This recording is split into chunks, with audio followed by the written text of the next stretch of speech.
तो आइए सुनते हैं मुंशी प्रेमचंद की कहानियों का संग्रह मानसरोवर भाग 7 की और एक कहानी जिसका नाम है मैकू। कादिर और मैकू ताड़ी खाने के सामने पहुंचे तो वहां कांग्रेस के वॉलंटियर झंडा लिए खड़े नजर आए। दरवाजे के इधर उधर हजारों दर्शक खड़े थे। शाम का वक्त था। इस वक्त गली में पियक्कड़ों के सिवा और कोई ना आता था। भले आदमी इधर से निकलते झिझकते। पियक्कड़ों की छोटी छोटी टोलियां आती जाती रहती थी। 2-4 वेश्याएं दुकान के सामने खड़ी नजर आती थी।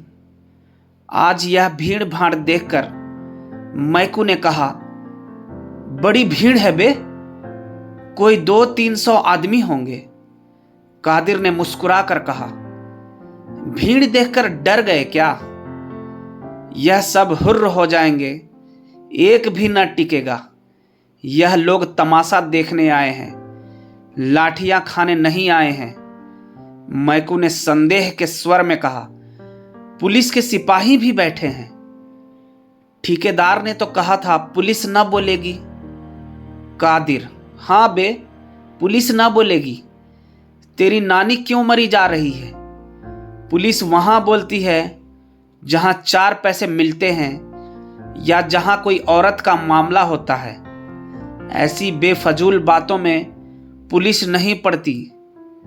पुलिस तो और सह दे रही है। ठेकेदार से साल में सैकड़ों रुपए मिलते हैं।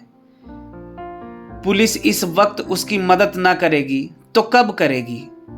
मैकू, चलो आज 10 हमारे भी सीधे हुए हैं, मुफ्त में पिएंगे।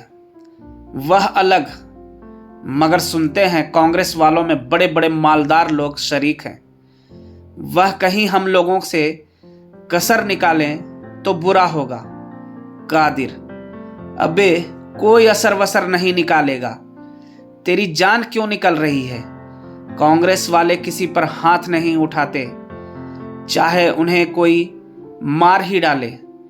नहीं तो उस दिन जुलूस में 10-12 चौकीदारों की मजाल थी कि 10,000 आदमियों को पीट कर रख देते। 4 तो वहीं ठंडे हो गए थे, मगर एक ने हाथ नहीं उठाया। इनके जो महात्मा हैं वह बड़े भारी फकीर हैं। उनका हुक्म है कि चुपके से मार खा लो, लड़ाई मत करो। यूं बातें करते करते दोनों ताड़ी खाने के द्वार पर पहुंच गए। एक स्वयंसेवक हाथ जोड़कर सामने आ गया और बोला, भाई साहब, आपके मजहब में ताड़ी हराम है। मैकू ने बात का जवाब चाटे से दिया। ऐसा तमाचा मारा कि स्वयंसेवक की आंखों में खून आ गया। ऐसा मालूम होता था गिरा चाहता है। दूसरे स्वयंसेवक ने दौड़कर उसे संभाला। 5 उंगलियों का रक्तमय प्रतिबिंब झलक रहा था, मगर वॉलंटियर तमाचा खाकर भी अपने स्थान पर खड़ा रहा। मैकू ने कहा, अब हटता है कि और लेगा? स्वयंसेवक ने नम्रता से कहा, अगर आपकी यही इच्छा है तो सिर सामने किए हुए हूं, जितना चाहिए मार लीजिए, मगर अंदर ना जाइए। यह कहता हुआ वह मैकू के सामने बैठ गया। मैकू ने स्वयंसेवक के चेहरे पर निगाह डाली। उसकी 5 उंगलियों के निशान झलक रहे थे। मैकू ने इसके पहले अपनी लाठी से टूटे हुए कितने ही सिर देखे थे, पर आज की सी ग्लानि उसे कभी न हुई थी। वह 5 उंगलियों के निशान किसी पंचशूल की भांति उसके हृदय में चुभ रहे थे। कादिर चौकीदारों के पास खड़ा सिगरेट पीने लगा। वहीं खड़े खड़े बोला, अब खड़ा देखता क्या है, लगा कस के एक हाथ। मैकू ने स्वयंसेवक से कहा, तुम उठ जाओ, मुझे अंदर जाने दो। आप मेरी छाती पर पांव रखकर चले जा सकते हैं। मैं कहता हूं उठ जाओ। मैं अंदर ताड़ी ना पीऊंगा, एक दूसरा ही काम है। उसने यह बात कुछ इस दृढ़ता से कही कि स्वयंसेवक उठकर रास्ते से हट गया। मैकू ने मुस्कुराकर उसकी ओर ताका।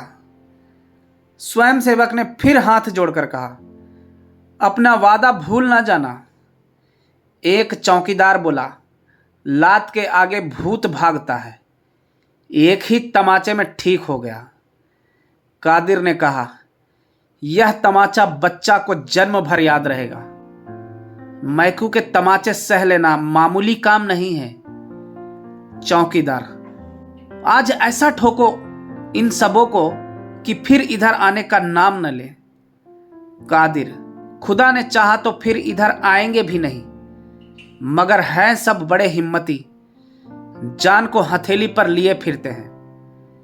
मैकू भीतर पहुंचा तो ठेकेदार ने स्वागत किया। आओ मैकू मियां, एक ही तमाचा लगाकर क्यों रह गए? एक तमाचे का भला इन पर क्या असर होगा? बड़े लतखोर हैं सब, कितना ही पीटो असर ही नहीं होता। बस आज सबों के हाथ पांव तोड़ दो, फिर इधर ना आए। मैकू, तो क्या और ना आएंगे?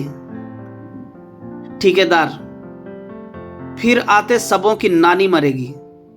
मैकू, और जो कहीं इन तमाशा देखने वालों ने मेरे ऊपर डंडे चलाया तो?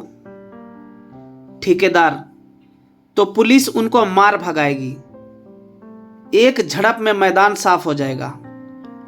लो, जब तक एक आध बोतल पी लो, मैं तो आज मुफ्त की पिला रहा हूं। मैकू, क्या इन ग्राहकों को भी मुफ्त? ठेकेदार, क्या करता, कोई आता ही न था। सुना कि मुफ्त मिलेगी तो सब धंस पड़े।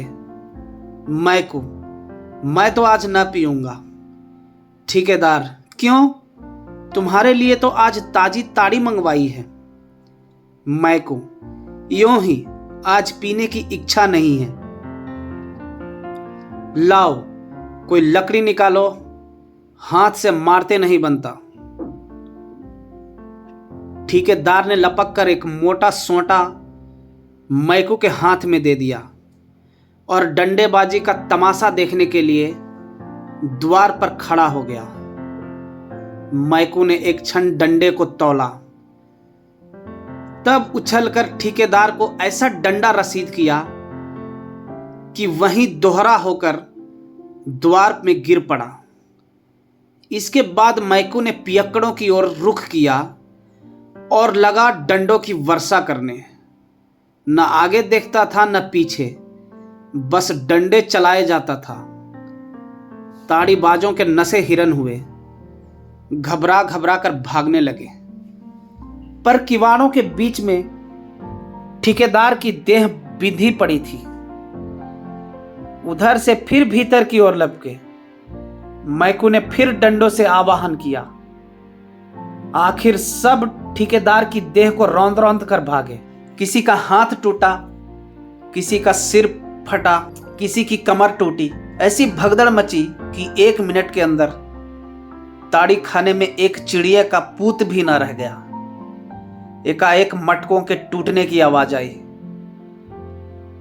स्वयंसेवक ने भीतर झांक कर देखा तो मैकू मटकों को विध्वंस करने में जुटा हुआ था। बोला, भाई साहब, अजी भाई साहब, यह आप गजब कर रहे हैं। इससे तो कहीं अच्छा कि आपने हमारे ही ऊपर अपना गुस्सा उतारा होता। मैकू ने 2-3 हाथ चलाकर बाकी बची हुई बोतलों और मटकों का सफाया कर दिया और तब चलते चलते ठेकेदार को एक लात जमाकर बाहर निकल आया। कादिर ने उसको रोक कर पूछा, तू पागल तो नहीं हो गया है बे? क्या करने आया था और क्या कर रहा है? मैकू ने लाल लाल आंखों से उसकी ओर देखकर कहा, हाँ, अल्लाह का शुक्र है कि मैं जो करने आया था वह न करके कुछ और ही कर बैठा। तुम में कुव्वत हो तो वॉलंटियरों को मारो, मुझ में कुव्वत नहीं है। मैंने तो जो एक थप्पड़ लगाया उसका रंज अभी तक है और हमेशा रहेगा। तमाचे के निशान मेरे कलेजे पर बन गए हैं। जो लोग दूसरों को गुनाह से बचाने के लिए अपनी जान देने को खड़े हैं, उन पर वही हाथ उठाएगा जो पाजी है, कमीना है, नामर्द है, मैकू फिसादी है, लठैत है, गुंडा है, पर कमीना और नामर्द नहीं है। कह दो पुलिस वालों से, चाहे तो मुझे गिरफ्तार कर लें। कई ताड़ीबाज खड़े सिर सहलाते हुए उसकी ओर सहमी हुई आंखों से ताक रहे थे। कुछ बोलने की हिम्मत न पड़ती थी। मैकू ने उनकी ओर देखकर कहा, मैं कल फिर आऊंगा। अगर तुम में से किसी को यहां देखा तो खून ही पी जाऊंगा। जेल और फांसी से नहीं डरता। तुम्हारी भलमनसी इसी में है कि अब भूल कर भी इधर ना आना। यह कांग्रेस वाले तुम्हारे दुश्मन नहीं हैं। तुम्हारे और तुम्हारे बाल बच्चों की भलाई के लिए ही तुम्हें पीने से रोकते हैं। इन पैसों से अपने बाल बच्चों की परवरिश करो, घी दूध खाओ। घर में तो फाके हो रहे हैं, घरवाली तुम्हारे नाम को रो रही है और तुम यहां बैठे पी रहे हो। लानत है इस नशेबाजी पर। मैकू ने वहीं डंडा फेंक दिया और कदम बढ़ाता हुआ घर चला। इस वक्त तक हजारों आदमियों का हुजूम हो गया था। सभी श्रद्धा, प्रेम और गर्व की आंखों से मैकू को देख रहे थे। धन्यवाद।